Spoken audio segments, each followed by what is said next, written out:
The true story of the fake kidnapping behind the Sherri Papini docuseries Perfect Wife. From the outside, Keith and Sherri Papini appeared to have an idyllic life. Together since 2006, the married Redding, California couple were outwardly loving toward each other and their 2 young children. They had good friends and family living nearby. Keith was a home theater specialist at Best Buy and Sherri had been employed as an account executive for AT&T but later became a stay-at-home mom. Then one day, in late 2016, Sherri disappeared, kicking off a nationwide search.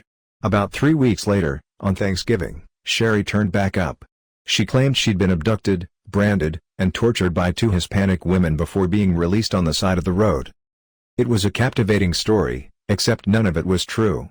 Perfect Wife, The Mysterious Disappearance of Sherri Papini, a new 3-part Hulu docuseries from filmmakers Erin Lee Carr, Mommy Dead and Dearest, I Love You, Now Die, and Michael Beach Nichols, director of Wrinkles the Clown and cinematographer for Last Call, When a Serial Killer Stalked Queer New York, explores Sherri's sudden disappearance and reappearance, and the 6-year investigation that revealed how the wife and supermom faked her own kidnapping.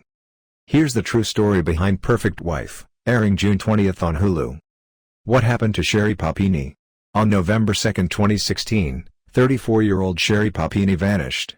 She'd last been seen jogging in her neighborhood, leaving her cell phone and earbuds with a few strands of blonde hair attached to them. 3 weeks later, on Thanksgiving, she reappeared. When authorities found her along Interstate 5 in Yolo County, 146 miles from home, she looked emaciated, with a chain around her waist and a brand on her shoulder she claimed had been inflicted by her captors. Initially, Sherri told police she'd been abducted by 2 masked Hispanic women armed with a handgun. In a statement, Sherri's husband, Keith Papini, said that his wife was thrown from a vehicle with a chain around her waist, attached to her wrists and a bag over her head. The same bag she used to flag someone down once she was able to free one of her hands.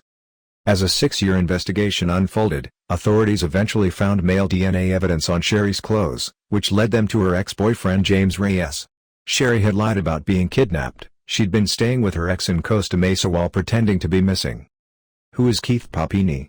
Sherri's, now ex-husband Keith, who gives extensive interviews in Perfect Wife, was initially a suspect in Sherri's disappearance. When investigators searched Sherri's phone, they discovered intimate texts between her and a Michigan man named Donovan Misk. Sherri had in fact had an affair with Misk, telling him how evil Keith was, leading investigators to think that she walked out on Keith to be with Donovan.